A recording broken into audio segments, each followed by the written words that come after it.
네, 글로벌 이슈를 어떻게 해석하느냐에 따라서 그 가치가 굉장히 달라질 텐데요. 오늘 마켓 트렌드 시간에서도 굉장히 중요한 이슈를 정확하게 해석해서 전략까지 제시해드리겠습니다. 김종효 전문위원 모셨습니다. 안녕하십니까? 네, 안녕하십니까? 네, 어떤 이슈일까요? 며칠 전에 있었던 일이죠. 엑슨모빌에 대해서 주가의 반등이 나타난 이유 중에 네. 하나가 워렌 버핏이 지분을 인수했다라는 얘기가 나오면서 주가가 좀 오르는 모습을 보였고 신고가에 도달했습니다. 과연 이것이 어떤 시사점을 가지는지 또 과연 이 워렌 버핏은 엑슨모빌, 최근에 수익성이 떨어지고 있는 엑슨모빌을 왜 인수한 것인지를 살펴보도록 하겠습니다. 네. 자, 이 엑슨모빌의 인수가 또 관심을 받았던 이유가 지난 2011년도에 워런 버핏이 100억 달러 규모로 IBM을 매수하지 않았습니까? 네. 그만큼 매수했다가 그 이후 최대 규모이기 때문에 또 관심을 받은 것 같습니다. 네. 자, 이 인수를 했던 어떤 의미를 찾아본다면 어디 있을까요? 먼저 시장에 어떤 효과를 줬는지부터 점검을 해보도록 네. 하겠는데요. 준비된 그림을 보시면 엑슨모빌 주봉 기준으로 2년 내 최고가에 들어가는 모습입니다. 물론 뉴스가 나온 당일에도 많이 올랐고요. 전반적으로 지금 최근의 고점을 다시 벗겨내면서 신고점을 기록하는 모습이었지만 강도는 워렌 버핏이라는 가치보다는 조금 덜한 모습이 아닌가라고 보여지고 있고 최근에 이제 엑슨모빌의 그 인수 흐름을 살펴봤을 때 3분기에 무려 37억 달러를 인수를 했는데요. 아주 큰 규모는 아니지만 2년 내 신규 투자 중에서는 최대 규모의 신규 투자였고요. 코노코필립스라고 하는 상대적으로 엑슨모빌보다 작은 EMP 기업의 지분을 팔면서 인수했다라는 점에서 원래 이제 워렌 버핏의 투자의 목적이라고 할 수 있는 가치 투자 관점에서 상대적으로 미국 시장보다 PER이 낮고 대형주 쪽에 집중하고 있는 것이 아닌가 이런 시각이 시장에서 현재 나오고 있는 상황입니다. 그렇지만 이제 엑슨모빌 같은 경우에는 최근에 실적 추이는 나쁘지 않은데요. 문제는 뭐냐면 유가가 2년 내 지금 박스권 안에 갇혀 있죠. 110달러 정도에서 아래로는 한 80달러 초반 정도의 수준까지 박스에 갇혀 있으면서 전반적으로 정제 마진의 수익성은 계속 떨어지고 있는 국면입니다. 그러다 보니까 실적이 예상치보다는 좋게 나오고 있지만 전반적인 수익성 하락은 좀 문제가 되고 있는 과연 이 기업에 대해서 왜 샀는지에 대한 이유를 정확하게 규명해 볼 필요가 있다고 판단하고 있습니다. 네. 워렌 버핏 마이다스의 손인가요? 손을 대는 곳마다 시장에서는 잭팟이 터지지 않을까라면서 그쪽으로 좀 시선을 돌리는 것 같습니다. 그렇다면은 그는 도대체 왜 인수를 한 걸까요? 기본적으로 워렌 버핏의 투자가 1년 후, 2년 후를 바라보고 하는 건 아니죠. 굉장히 장기적인 흐름을 바라보고 하는 것인데요. 그런 관점에서 봤을 때 우리가 먼저 최근에 글로벌 EMP 기업, 자원개발 기업들의 PBR과 중국의 성장률을 살펴보실 필요가 있습니다. 준비된 그림을 보시면 평균 PBR이 3배까지도 넘은 적이 있었는데요. 그것이 2000년 초반과 함께 2007년도 위기가 터지기 바로 이전이었습니다.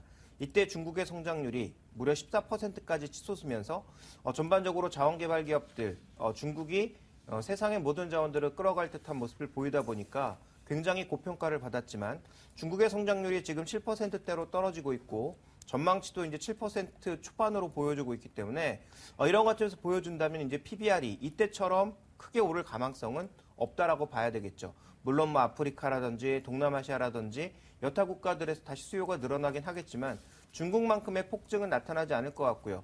또 하나 중요한 것은 금융기관들의 이 선물 투자, 특히 상품에 대한 선물 투자가 규모가 줄어들고 있다는 관점에서 놓고 보게 되면 이와 관련돼서 큰 기대를 가지기는 어렵다라고 봐야 될 것 같고요. 수익성 측면에서도 마찬가지입니다. 동일하게 ROE를 중국의 GDP 성장률과 비교해 봤을 때도 마찬가지인데요.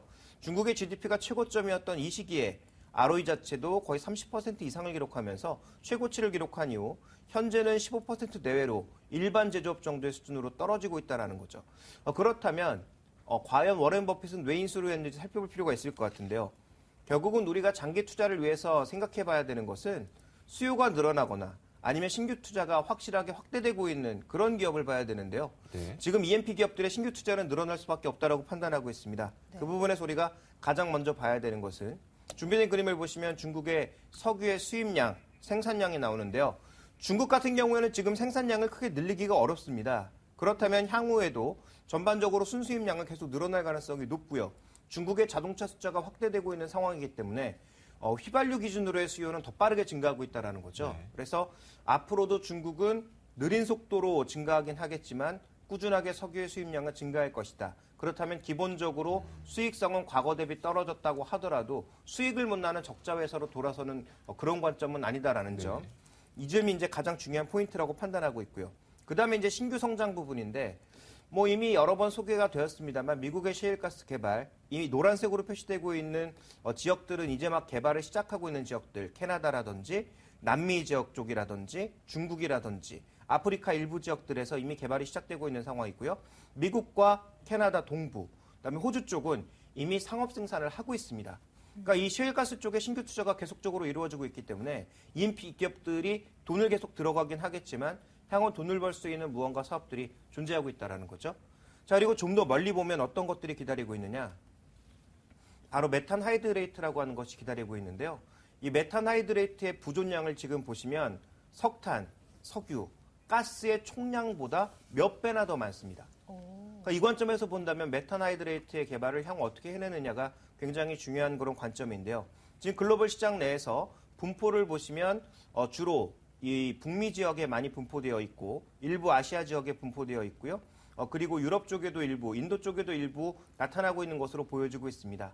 그래서 실제 지금 상업 생산을 하고 있는 곳은 일본 하나지만 지금 개발 현황이 여러 군데서 동시에 진행되고 있는 상황이기 때문에 이런 E&P 기업들은 결국은 화석 에너지의 종말, 그리고 신규 에너지로 넘어가는 과정에서 우리가 생각하는 태양광이나 풍력으로 가는 것이 아니라 대체 에너지로 갈 수 있는 천연가스, 셰일가스라든지 가스 하이드레이트라든지 이런 것들을 지금 동시에 투자를 진행하고 있다는 거죠. 그럼 신규 투자하고 있는 이쪽에서 만약에 이익이 돌아오게 된다면 향후에 이제 더 큰 규모의 매출과 이익을 낼 수 있다라는 것. 이 부분이 이제 중요한 포인트라고 판단하고 있습니다. 네, 그런데요. 메탈 하이드레이트 사실 저는 셰일가스 자체는 이야기를 꽤 많이 들어봤지만 메탈 하이드레이트 조금 생소하기도 하거든요. 기존에 사용됐던 에너지원이었던 뭐 석유나 가스보다 얼마나 훌륭한 건지 또 셰일가스와 비교해서는 얼마나 또 에너지원으로서 가치가 있는지 궁금해요.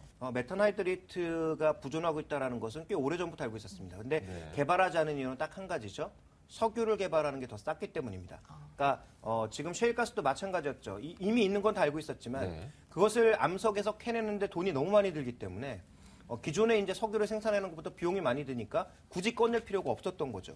근데 이제 유가가 많이 올라가기 시작하면서 새로운 에너지원이 필요했고요. 그 에너지원을 필요하는 과정에서 암석을 파서 셰일가스를 꺼내고 그 다음에 바닷속에 묻혀있는 메탄 하이드레이트를 꺼냈을 시기가 다가왔다라는 겁니다. 그래서 아직까지는 단일 비용으로 비교해보면 석유나 석탄 가격보다는 메탄 하이드레이트가 높지만 앞으로 이 가격이 좀 더 올라간다든지 인플레가 발생한다든지 이런 일이 발생하게 되면 메탄 하이드레이트를 개발하는 게 좋고요.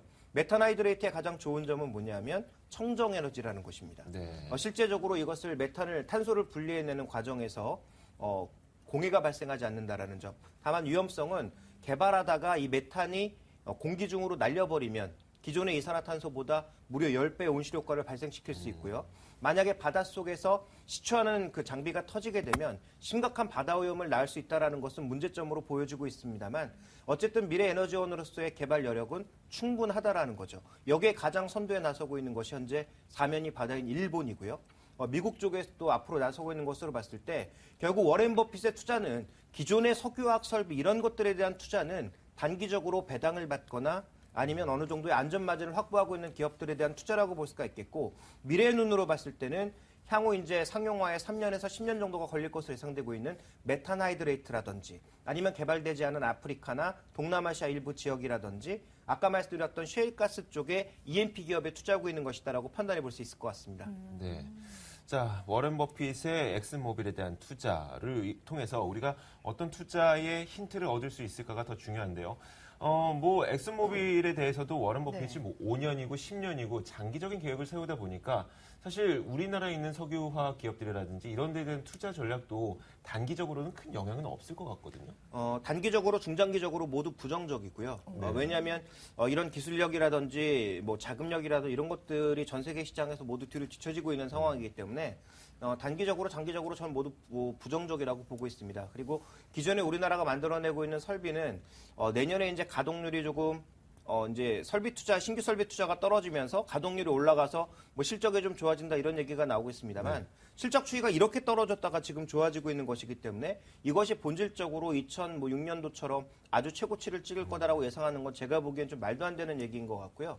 그래서 지금 이제 워렌 버핏이 이렇게 엑슨모빌에 투자하다 보니까 국내 이제 석유화학 기업들이 일부 움직이고 있는데 여기에 주목할 것이 아니라 워렌 버핏의 미래가 결국은 아시아나 아프리카 지역의 신규 투자와 함께 네. 또 신생에너지에 대한 투자라고 우리가 고려해 본다면 그럼 워렌 버핏이 투자가 석유화학 쪽으로 투자라기보다는 아시아 시장으로의 투자다 이런 식으로 해석할 수가 있나요? 아니죠. 네. 아시아는 일부 지역을 포함하는 거고요. 네. 아프리카와 아시아를 포함한 신규 지역에 대한 투자와 함께 그리고 신규 에너지원에 대한 투자라는 거죠. 그렇다면 국내에서도 주목해봐야 될 것은 EMP 기업이라는 것입니다. 그래서 전체적으로 석유화학주에 대해서는 여전히 좀 부정적인 시각을 갖고 있지만 준비된 그림을 보시면 국내 EMP 기업들은 2013년을 기점으로 해서 새로운 2차 성장기를 맞이하고 있습니다.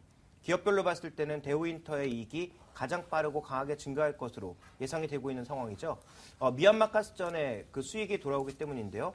이외에도 지금 오만 광고 쪽에서 석탄 가격의 하락으로 손해를 봤던 LG상사라든지 이런 쪽에서도 회복될 것으로 예상이 되고 있고 현대상사 같은 경우에도 최근에 가스전의 수익들이 돌아오고 있는 국면이기 때문에 이런 기업들에 대한 장기 투자가 오히려 워렌 버핏을 쫓아가는 것이 될 것이다라고 판단하고 있습니다. 그런 관점에서 본다면 워렌 버핏의 이 투자를 따라하기 위해서는 단기적으로는 뭐 롯데케미칼이나 이런 종목군들의 트레이딩 정도는 가능하겠지만 네. 네. 오히려 장기적인 시각에서는 한국가스공사라든지 대우인터내셔널이라든지 현대상사 같은 종목군들에 대한 장기 투자가 오히려 좀 더 유리하지 않을까라고 판단을 하고 있고요. 투자 여력 기준으로 본다면 아무래도 대우인터내셔널이나 한국가스공사가 좀 더 유리하지 않을까라고 보고 있습니다. 네, 참 식상한 90년대 표현일 수도 있지만 걸어다니는 백과사전 같습니다. 뭐 그래도 복고가 유행이니까 한번 써봤어요. 네, 국내나 좀 석유화학주 단기적으로 장기적으로 모두 부정적이다. 하지만 새롭게 또 자원 개발을 활발히 하고 있는